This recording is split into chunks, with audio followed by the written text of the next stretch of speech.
ക്ഷമിച്ചതിന്റെ പേരിൽ. എപ്പോഴാ ക്ഷമിക്കാന്നറിയോ? കൂട്ടുകാര് മുഴുവനും അത് ചെയ്യുമ്പോ അത് ചെയ്യാതെ പിടിച്ചു നിൽക്കണമെങ്കിൽ ക്ഷമ വേണ്ടി വരും. കൂട്ടുകാരികൾ മുഴുവനും തലയിലെ സ്കാഫ് ഊരിക്കളഞ്ഞ് മുടി കാണിച്ച് നടക്കുമ്പോ ഒരു പെണ്ണ് മാത്രം ഹിജാബ് ഇട്ട് നടക്കുമ്പോൾ അവൾക്ക് നല്ല ക്ഷമ വേണ്ടി വരും. കൂട്ടുകാര് മുഴുവനും ഗേൾഫ്രണ്ടുമായി നടക്കുമ്പോ എനിക്കതില്ല എന്ന് പറയുമ്പോ നീ മറ്റേതെങ്കിലും ജാതിയാണോ എന്ന് ചോദിക്കുന്നവരുണ്ട് ഇന്ന്. ഒരു പെൺകുട്ടിക്കൊരു ഗേൾഫ്രണ്ട് ഇല്ല എന്ന് പറയുമ്പോ നീ മറ്റേതെങ്കിലുമാണോ, സ്വർഗഭോഗിയാണോ എന്ന് ചോദിക്കുന്ന പെൺകുട്ടികളുണ്ട്.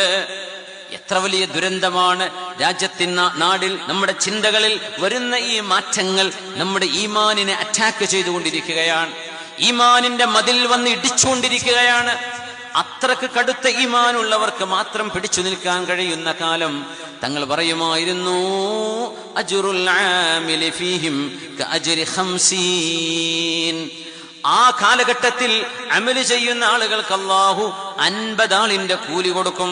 അപ്പൊ സ്വഹാബികൾ ചോദിച്ചു, നബിയേ 50 മിൻഹും, ആ അവസാന കാലഘട്ടത്തിലെ അവരിൽപ്പെട്ട 50 ആളിന്റെ കൂലിയോ? ഖാല ലാ, അല്ല, 50 മിൻകും, നിങ്ങളിൽ 50 സ്വഹാബിന്റെ കൂലിയാണ് അന്ന് നിസ്കരിക്കുന്ന ഒരാൾക്ക്.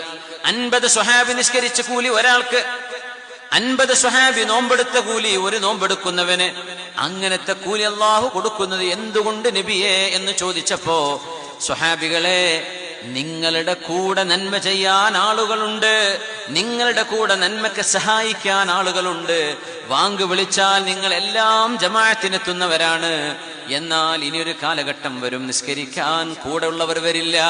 ഒരാൾ ഒറ്റക്ക് പോയി നിസ്കരിക്കേണ്ടി വരും. നോമ്പെടുക്കാൻ ആളുകളില്ല കൂടെ, ഒറ്റക്ക് പോകേണ്ടി വരും.